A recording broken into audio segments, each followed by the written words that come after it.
प्रभु यीशु के सामर्थ्य नाम में आप सबको जय मसीह की। Praise the Lord. एक और सुंदर दिन के लिए हम प्रभु का धन्यवाद करें और आइए आज के सुंदर दिन के लिए हम प्रार्थना पूर्वक परमेश्वर के वचन की ओर अपने मन को लगाएं। मेरे साथ यूहन्ना के सुसमाचार को निकालिएगा, उसका 6वां अध्याय और उसका 48 वचन। यहाँ बहुत सुंदर एक वचन लिखा है, लिखा है जीवन की रोटी मैं हूँ। Praise the lord, hallelujah. प्रभु यीशु मसीह ने कहा जीवन की रोटी, जीवन को चलाने वाली रोटी वो मैं हूँ। अगर आप पूरी बाइबल को देखें उत्पत्ति से लेकर प्रकाशित वाक्य तक, तो रोटी का, भोजन का बड़ा महत्व है। यदि पहला पाप भी अगर हुआ है तो खाने के विषय पर हुआ, फल के विषय में। प्रभु ने इतने चमत्कार किए।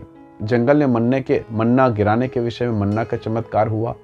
नए नियम में अगर आए तो 5-5 हजार लोगों को यीशु मसीह ने खिलाया, 4-4 हजार लोगों को यीशु मसीह ने खिलाया। यानी रोटी का एक बड़ा महत्व है। और उन दिनों में, आज से हजारों साल पहले, जबकि वर्तमान समय के जैसे फैसिलिटी नहीं थी, ना अनाज था, ना लोगों का पहुंच था, ना ये भोजन को एक स्थान से दूसरे स्थान पर जैसे आज हम लेके जा सकते हैं। हम बाहर से भी लोग ऑनलाइन ऑर्डर देके, बड़े बड़े कंपनी से ऑनलाइन ऑर्डर देके हम मंगवा सकते हैं। ऐसा कोई सुविधा उन दिनों में नहीं था। और तब एक एक रोटी के लिए अकाल जैसा परिस्थिति निर्मित होता। बड़े बड़े चमत्कार, बड़े बड़े आश्चर्य कर्म रोटी के लिए किए गए हैं। चाहे आप एलिय्याह के जीवन को देखें, सारपत नगर के विधवा, रोटी का ही चमत्कार है। अगर आप काना नगर में आए तो दाखरस पीने के विषय में है, या आप अगर 5,000 लोगों को भोजन खिलाने के विषय में कहें तब रोटी के विषय में। यानी हर जगह रोटी पानी का चमत्कार आपको बाइबल में बहुत ज़्यादा मात्रा में मिलेगा। प्रभु ने कहा जीवन की रोटी मैं हूँ। अगर आप इसके 49 पद को पढ़ें तो यहाँ पर लिखा है तुम्हारे बाप दादों ने जंगल में मन्ना खाया, मर गए। अब इस्राएली लोगों को यह घमंड था हमारे बाप दादे जंगल में मन्ना खाएं। मन्ना धनिये के समान स्वादिष्ट और मीठा वस्तु हुआ करता, स्वर्ग से गिरता। परमेश्वर के लोगों अपने आप को वो धन्य कहते और उनके बच्चे प्रशंसा करते थे, गर्व महसूस कि हमारे पुरखों ने, हमारे पूर्वजों ने परमेश्वर के स्वर्ग की रोटी को खाया, मन्ना खाया। प्रभु ने कहा ठीक है मन्ना खाया, पर खाया पर मर गए। वो भौतिक रोटी थी, वो शरीर को चलाने वाली, शरीर को जिंदा करने वाली रोटी थी। यानी आज खाया, कल सुबह फिर भूख लगेगा, कल सुबह खाया, शाम को फिर भूख लगेगा। यानी ये भौतिक शरीर को, इस शारीरिक देह को चलाने के लिए, इसे ऊर्जा देने के लिए, इसे ताकत देने के लिए वो रोटी था। प्रभु ने कहा मैं भौतिक रोटी नहीं हूं, मैं आपके शरीर को चलाने वाली रोटी नहीं हूं, मैं तुम्हारी आत्मा को चलाने वाली रोटी हूं, मैं आत्मिक रोटी हूं। और उस रोटी को खाया, मर गए। मैं वो रोटी हूं जो स्वर्ग से उतरा हूं, और जो कोई मुझे खाएगा मर जाएगा तो भी जिंदा रहेगा। Hallelujah, praise the Lord. यानी आत्मिक रोटी के विषय में प्रभु यीशु मसीह बात कर रहे थे, पर लोग उस रोटी के विषय में सोच रहे थे जो 5,000 लोगों ने खाया था। नहीं, उस रोटी के बारे में प्रभु बात नहीं कर रहे हैं। Praise the lord, hallelujah. वो रोटी जिसे मनुष्य खाएगा और जिसे परमेश्वर का पुत्र यीशु देगा, जो उस रोटी को खाएगा, प्रभु का वचन कहता है यदि वो मर भी जाए तो भी जीवित रहेगा।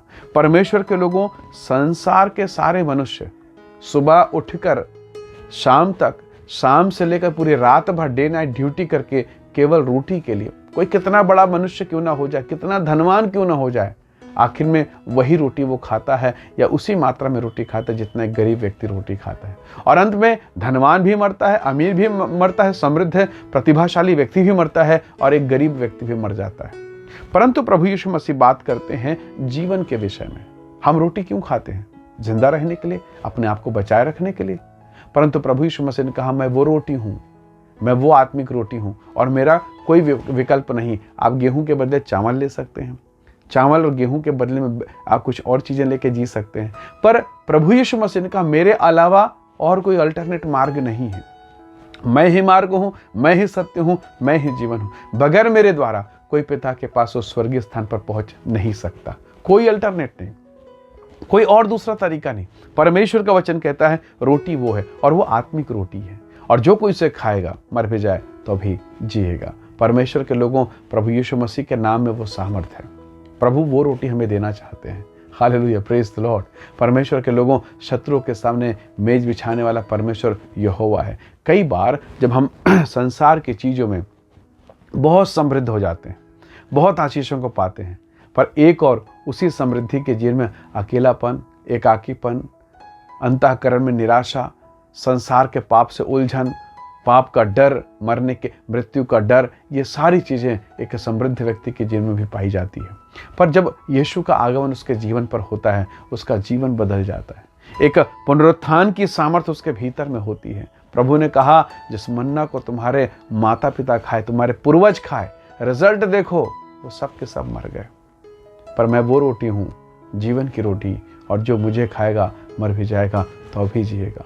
उस रोटी को इज़राइलियों ने बड़ी आशीषों के साथ में प्राप्त किया है, परंतु प्रभु का धन्यवाद कि अनुग्रह आप पर और मुझ पर हुआ है।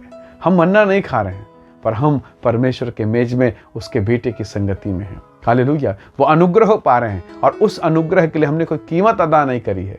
कीमत प्रभु ने दिया, कीमत पिता ने दिया, अपना इकलौता बेटा, ताकि जो कोई उस पर विश्वास करे वो नाश ना हो परंतु अनंत जीवन पाए। मेरे प्रिय भाई बहनों, बहुत संभव है आप संसार की रोटी के लिए परिश्रम कर रहे हैं, संसार के धन के लिए परिश्रम कर रहे हैं। हो सकता है वो आपके पास है भी, या हो सकता है कुछ कम हो, परंतु सबसे बढ़कर आप आत्मिक जीवन के लिए, आत्मिक रोटी के लिए प्रयास करें, प्रभु की संगति के लिए। क्योंकि शरीर का रोटी, शारीरिक भोजन आपके शरीर को जिंदा रखेगा, पर आत्मिक रोटी आपकी आत्मा को, परमेश्वर का वचन उसकी रोटी है, परमेश्वर की संगति, परमेश्वर का पुत्र जीवन की रोटी। यदि ये आपके साथ है, परमेश्वर के लोगों याद रखिएगा, परमेश्वर आपको अनंत काल तक अपनी महिमा में सुरक्षित रखेगा।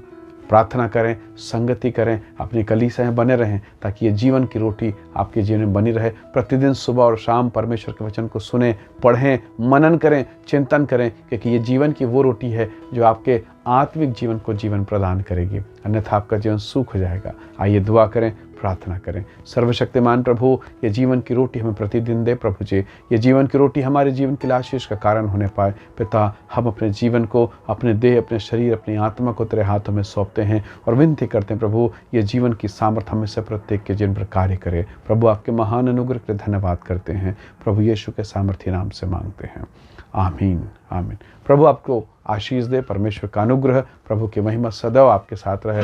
Praise the Lord.